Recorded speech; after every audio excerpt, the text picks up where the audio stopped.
Hey guys, it's me again, and as what is now going to be the trend, if you hear any meowing, it is my cat Gimli, and so I'm going to ask you to please ignore it.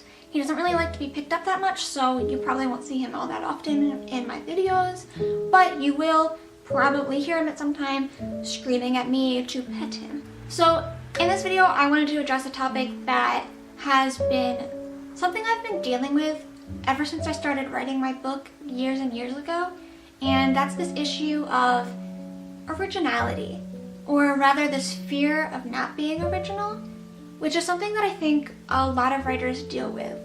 This video isn't really going to be like a list of things you can do to be more original, but rather just me kind of talking to you guys about what it means to be original and my own anxieties about being original and not being compared to authors that I like and really admire.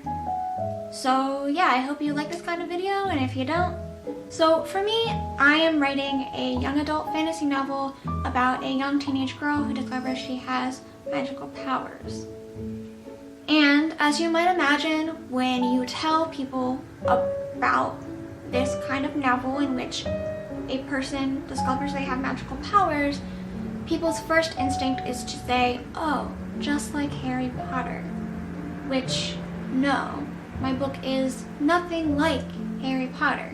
I really admire J.K. Rowling, I think most authors do, and I love the Harry Potter series. I'm looking at my bookshelf right now, so many books dedicated to Harry Potter. Not just the Harry Potter books, but books about Harry Potter, because I really admire her.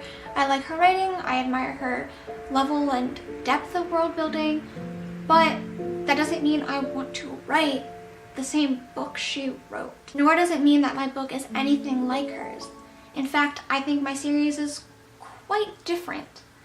But that doesn't stop me from having this constant fear in the back of my mind that my book is not as original as I think it is, and that every time people read it, people will say, oh, this is just a copy of blank, be it Harry Potter or some other popular fantasy novel that comes into the popular sphere.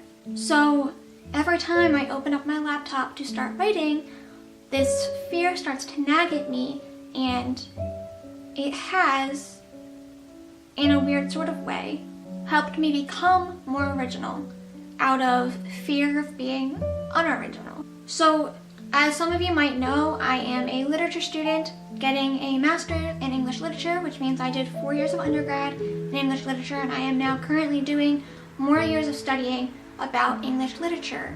And for those of you who have not been to university or college yet and are not aware of what an English literature degree entails, perhaps you are watching and you're not an English literature degree. A lot of the classwork is not just reading classics, as you might expect, but it's also reading criticisms and theories by other well-known literary scholars.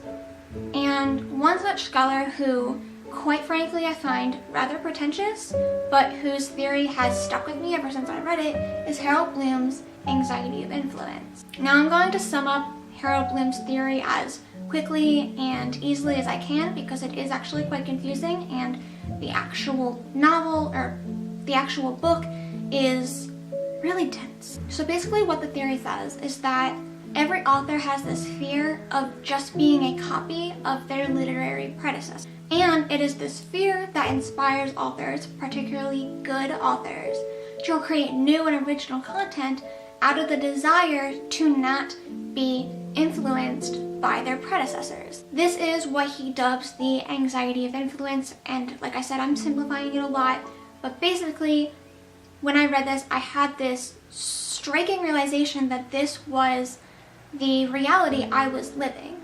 I have this constant fear of copying or imitating something that I've read or that has already been published, and thus creating something that is an unoriginal piece of garbage. And in a lot of ways, I think this fear is what has propelled me into creating something that is truly one of a kind, and that I don't think anybody but myself could have or has created.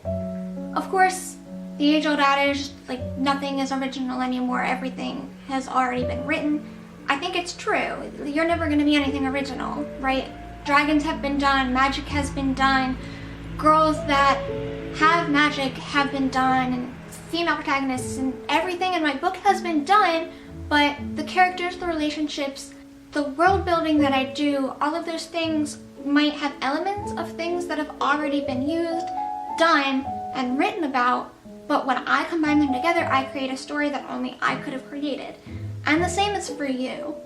So if you are like me and you have this fear that whatever you're writing is just an imitation or a copy of something another better, more experienced writer has done, then take my advice. Live in that fear and learn to use that fear to create something that is original and your own. That fear will propel you forward and into territories of originality and creativity you might not have ever been able to reach had you not had this anxiety of influence. So again, I'm not really giving you very many tips on how to be original other than read, accept that nothing is completely 100% ever fully original, and to live in that anxiety of being unoriginal, because it will inspire originality and creativity in ways you never would have expected. So again, I know this video format was a little bit different, but if you liked it, like the video, subscribe, ring that bell, leave a comment down below. You can also follow me on my other forms of social media. I have an Instagram, a Twitter, a Facebook, and a Tumblr. So that's my 2 cents for the day. I'll see you guys in next week's video. Bye!